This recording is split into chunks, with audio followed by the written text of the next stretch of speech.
ये जो पैक्ट है वो मक्का का पैक्ट, ये पैक्ट उस तृतीय विश्व युद्ध की पहली झलकी, सेकेंड वर्ल्ड वॉर के बाद ये सबसे महत्वपूर्ण पैक्ट है।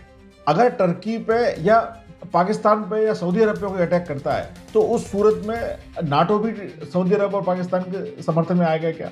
भारत को इस पैक्ट के बारे में पता भनक तक नहीं पड़ी। तो भारत तो शायद मेरे ख्याल से इस बार उनको पता चला होगा या तो अल जजीरा से या CNN से। अब भारत को किसी भी तरह का इंगेजमेंट करने से पहले 1000 बार सोचना पड़ेगा कि इजराइल और अमेरिका दोनों मिलके मिडिल ईस्ट के देशों की सुरक्षा नहीं कर पाए तो वो भारत की सुरक्षा क्या करेंगे? मेरे हिसाब से नवंबर के महीने में विश्व या तो तृतीय विश्व युद्ध के मुहाने पर खड़ा होगा। इसी नाजुक स्थिति पे किसी तरह का बात करने से मैं बच रहा था। वो स्थिति बहुत ही भयानक है। भारत की इंटेलिजेंस कम्युनिटी को ये टीवी से पता चला। भारत अब इस तरह का कोई भी एडवेंचर पाकिस्तान के खिलाफ तो कर नहीं पाएगा। भारत वाकई में बहुत नाजुक स्थिति में है। मुझे यही डर लग रहा है चाइना डिसाइड करेगा कि अगले विश्व युद्ध में शांति हो या नहीं। अमेरिका के हाथ से तो बात निकल चुकी है। एक खबर आई है जो चौंकाने वाली खबर है। पहले भी इस तरह की खबर आई थी जब पाकिस्तान में और सऊदी अरब के बीच में, ये अमेरिका ईरान युद्ध से पहले की बात है, एक मिलिट्री पैक्ट हुआ था। उस मिलिट्री पैक्ट में पाकिस्तान ने सऊदी अरब से ही वायदा किया था कि उसके ऊपर जब हमला होगा तो उसे अपने ऊपर हमला मानेगा और अपनी जो एटमी क्षमताएं हैं उन क्षमताओं का भी उसे इस्तेमाल करने की इजाजत देगा। ये एक बहुत बड़ी बात थी। ये दुनिया में पहली बार हुआ था कि एक देश ने किसी दूसरे देश से कहा हो कि हमारे एटम बम आपके भी हैं, तो आपको जरूरत होगी तो आपके पक्ष में भी एटमी बम इस्तेमाल किया जाएगा। ऐसा अमेरिका ने भी कभी नहीं कहा था, ऐसा रूस ने भी कभी नहीं कहा, चीन ने भी कभी नहीं कहा, ब्रिटेन और फ्रांस जो एटमी ताकतें हैं उन्होंने कभी ऐसा नहीं कहा था। भारत का तो ऐसे कहने का सवाल ही पैदा नहीं होता, लेकिन पाकिस्तान ने ऐसा कहा और ऐसा किया। अब उस करार से भी बहुत आगे बढ़कर खबर ये आई है कि मुस्लिम देशों के बीच में एक उस तरह का सैन्य संगठन बन रहा है, एक सैन्य संधि हुई है जो कि जैसी किसी जमाने में पश्चिमी देशों के बीच में हुई थी, जिसको हम लोग नाटो कहते हैं। तो ये एक बहुत महत्वपूर्ण चीज है जो भारत के लिए भी बहुत चिंताजनक है और भारत को अपनी तमाम विदेश नीति, अपनी सैन्य क्षमता उसके हिसाब से कैलिब्रेट करनी पड़ सकती है। सारी दुनिया के लिए एक तरह का वो है, एक तरह की चुनौती है, सोचने के स्तर पर भी और करने के स्तर भी। अभय जी, आपने एकदम सही सवाल को पकड़ा है और आज की डेट में अंतरराष्ट्रीय स्थिति में या अंतरराष्ट्रीय पटल पे इस बात से बड़ा कोई डिस्कशन का मुद्दा नहीं है। टर्की, पाकिस्तान और सऊदी अरब का पैक्ट। मैं थोड़ा सा उसको पहले आपको उसके बारे में हल्का सा बताने से पहले मैं बताता हूँ। अभय जी, आपको ध्यान है मैंने कई दिन पहले आपसे चर्चा में कहा था कि 15 अगस्त के आसपास अमेरिका फिर से युद्ध की तैयारी करेगा और मैं अनफॉर्चुनेटली मैंने ये भी कहा था कि शायद मेरी बात सही ना निकले तो तृतीय विश्व युद्ध की ओर अपन बढ़ जाएंगे उसके बाद। ये जो पैक्ट है मलक्का या वो मक्का का पैक्ट, मक्का एग्रीमेंट बोल रहे हैं उसको, मक्का डिफेंस एग्रीमेंट। ये पैक्ट उस तृतीय विश्व युद्ध की पहली झलकी है। वर्ल्ड रीअलाइन हो रहा है। सेकेंड वर्ल्ड वॉर के बाद ये सबसे महत्वपूर्ण पैक्ट है और इसके महत्वपूर्ण होने के कितने ज्यादा महत्वपूर्ण है मैं आपको भी बताता हूं, समझा, एक एक स्टेप बाय स्टेप करके। दूसरा, अमेरिका पूरी तरह से इसके अंदर अंधेरे में था। कुछ दिन पहले ही डोनाल्ड ट्रंप साहब, आपको ध्यान हो, टर्की गए थे, नाटो की समिट टर्की में हुई थी, होस्ट हुई थी और वहां पे ट्रंप साहब गए थे और वहां पर लौटते में एर्दोगन साहब ने सबको पिस्टल और रिवॉल्वर गिफ्ट में दी थी। हर किसी का नाम लिखा हुआ वो रिवॉल्वर गिफ्ट में दी थी, मेड इन टर्की की। अभय जी, ये पैक्ट कई मायनों में बहुत महत्वपूर्ण है। आपने जो 2025 के पैक्ट की बात की जो पाकिस्तान और सऊदी अरब के बीच में हुआ था, वो उसी पैक्ट का बिल्कुल सेम पैक्ट था। वो है बिल्कुल, इसीलिए मुझे याद भी आया। वो वही पैक्ट है और उसी पैक्ट का ये पहले वो बायलैटरल था, अब ये 3 देशों के बीच में ट्रायलैटरल पैक्ट हुआ। ट्रायलैटरल। अभय जी, और इसमें अन्य मुसलमान देशों को भी निमंत्रित किया गया, आप भी आ जाइए। ये पैक्ट कई मायने में बहुत ज्यादा महत्वपूर्ण है अभय जी। सबसे महत्वपूर्ण इसकी स्थिति यह है कि ये पैक्ट नाटो की एक बहुत महत्वपूर्ण कंट्री से हुआ है, जो कि टर्की है। और टर्की नाटो की सेकंड नंबर की सबसे बड़ी आर्मी है। अगर अपन इस पैक्ट का रियल इंप्लीकेशन या रियल इंप्लीमेंटेशन होते हुए देखें भविष्य में, तो उसके हिसाब से ये मतलब निकालना चाहिए कि कल टर्की पे अगर कोई अटैक करता है तो नाटो भी अटैक करेगा क्या?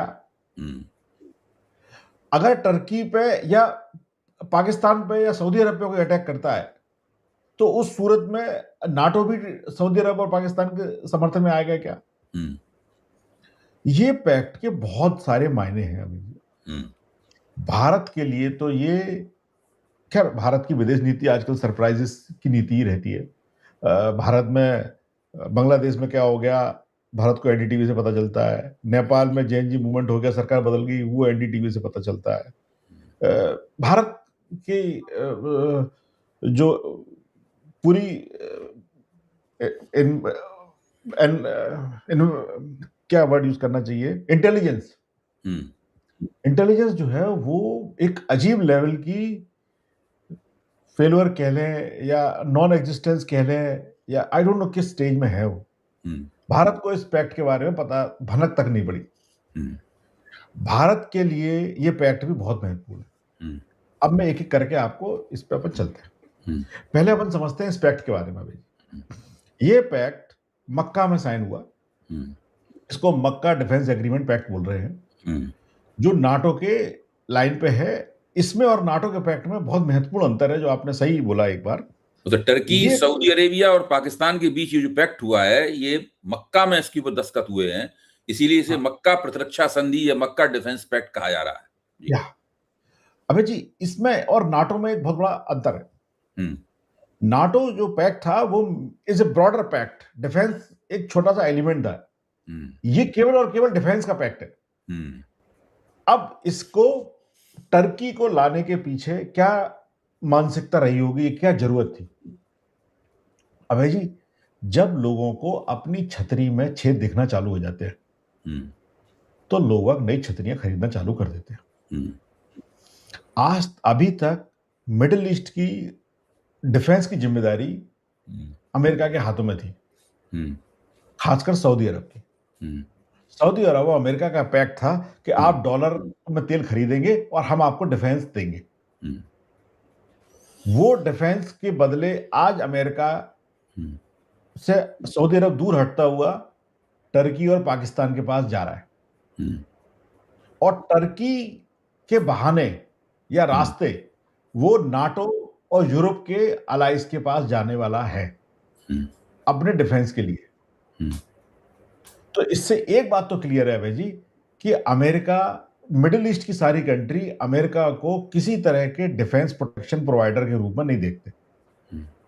और ये अमेरिका के लिए बहुत बड़ी हार का, मतलब मध्य पूर्व जो है वो अमेरिका के हाथ से निकल गया है, पूरी तरह निकल गया, पूरी तरह निकल गया। इस पैक्ट में टर्की का आना और टर्की के रास्ते से पूरी नाटो कंट्रीज और यूरोप का एंट्री करना इस बात का सबूत है कि अब अमेरिका पे मिडिल ईस्ट भरोसा नहीं कर रहा है अपनी सुरक्षा और रक्षा के लिए। वो यूरोप के ऊपर तरफ देख रहा है और यूरोप से चाह रहा है कि आप हमारी रक्षा सुरक्षा करें।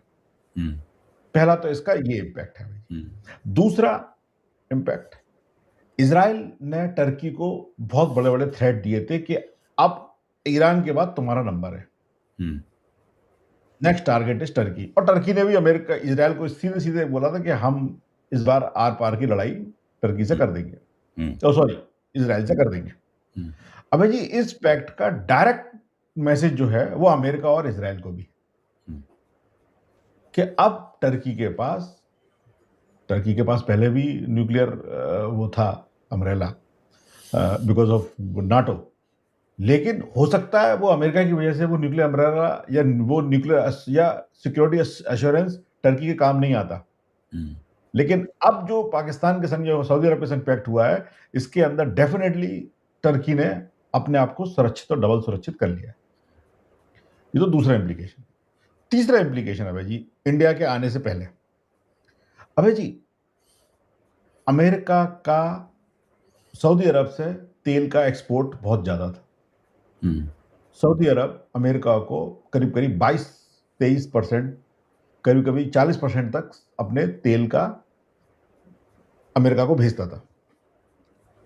लास्ट ईयर अमेरिका और सऊदी अरब का जो डॉलर वाला पैक्ट था वो खत्म हुआ और उन्होंने कहा कि हम अब डॉलर में तेल नहीं बेचेंगे, हम अब 20% तेल will start selling in yuan.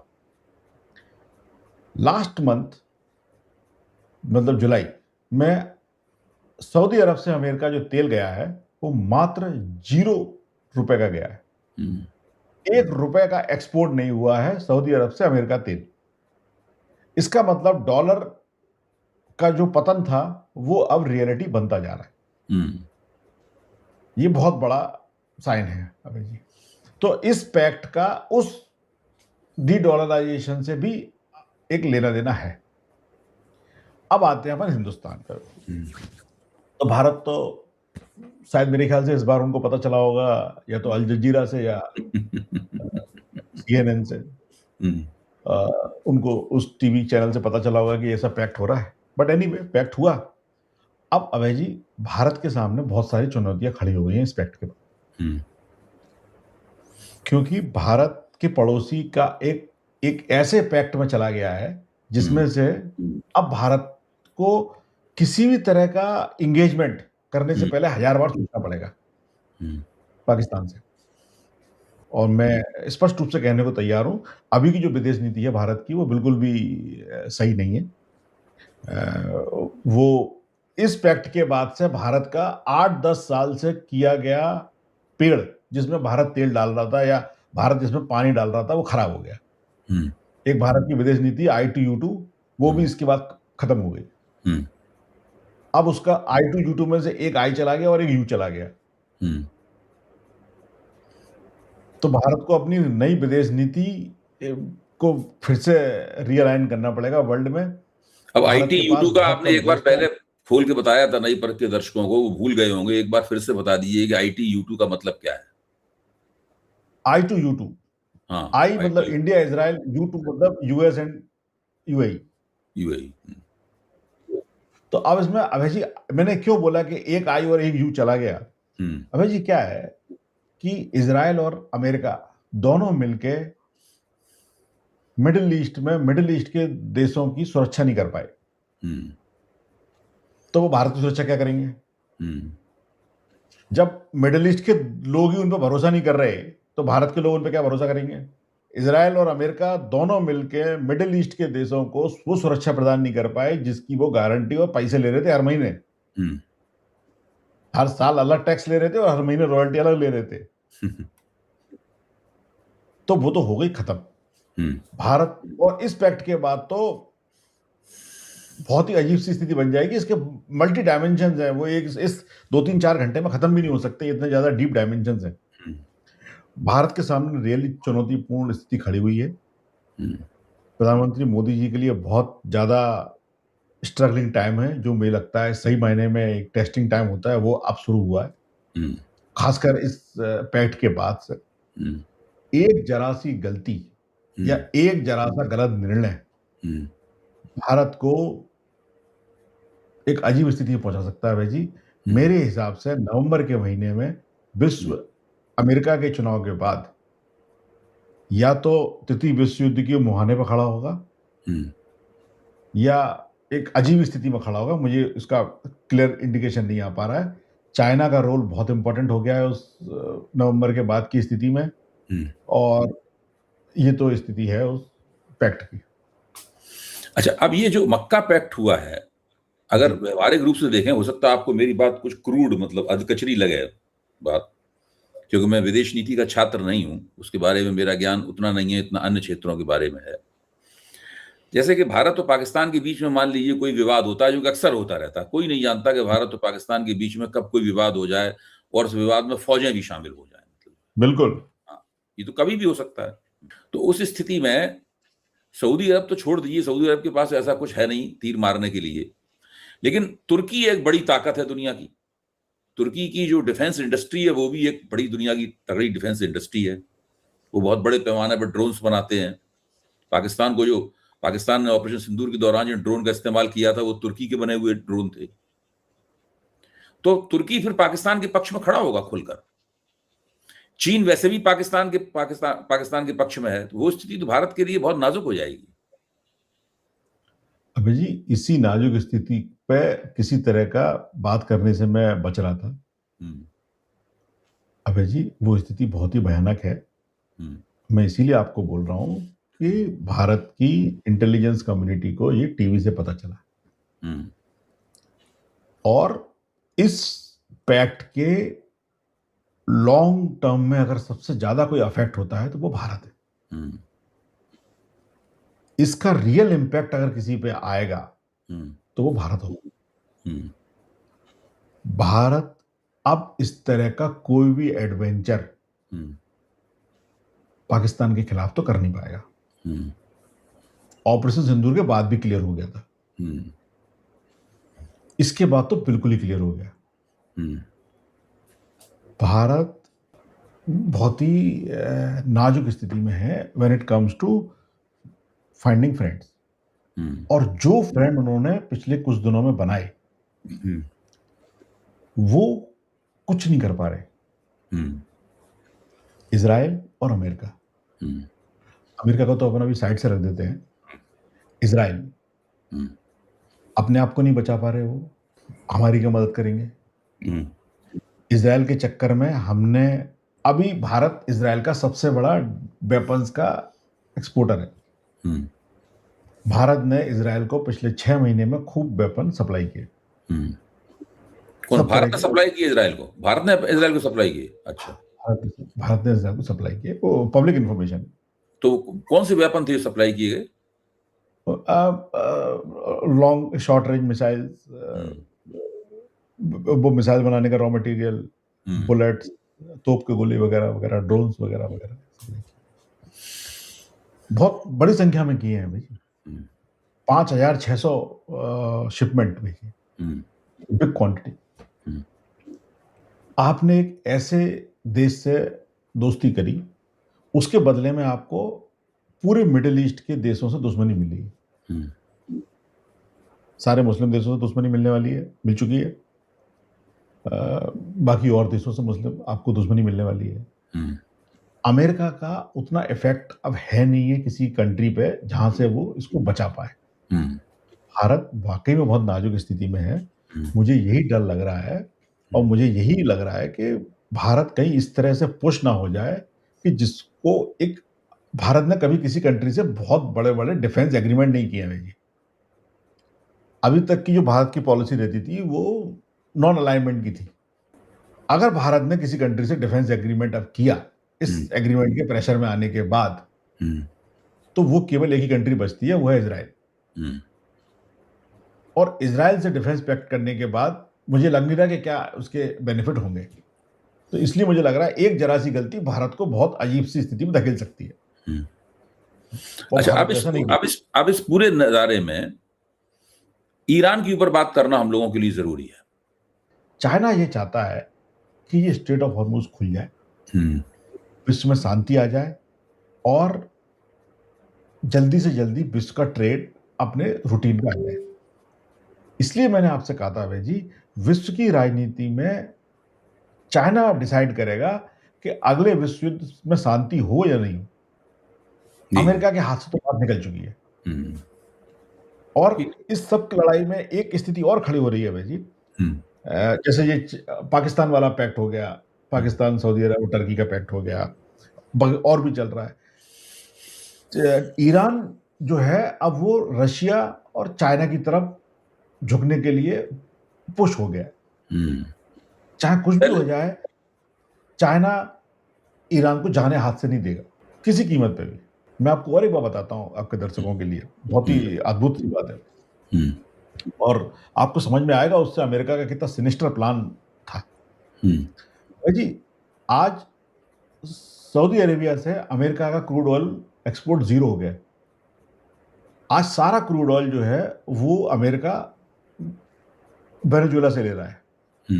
ये वही वेनेजुएला है जहां 1 जनवरी को या 2 जनवरी को ट्रंप साहब ने वहां के राष्ट्रपति मडेरो को किडनैप किया था घर से।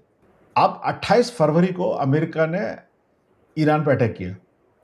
इसका मतलब ये निकला कि अमेरिका को ये एहसास था कि हम अटैक करेंगे तो हमारी ऑयल सप्लाई डिस्टर्ब हो जाएगी, तो उन्होंने उसको इसलिए वहां से उठाया कि हमें ऑयल सप्लाई अनइंटरप्टेड मिलती रहे।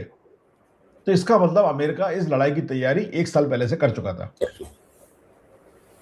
ठीक है, बहुत ही इंटरेस्टिंग ऑब्जर्वेशन है, बट लेकिन आज मुझे लगता है दर्शकों को बिल्कुल आप जो बात कह रहे हैं बड़ी विश्वसनीय लग रही है सुनने में।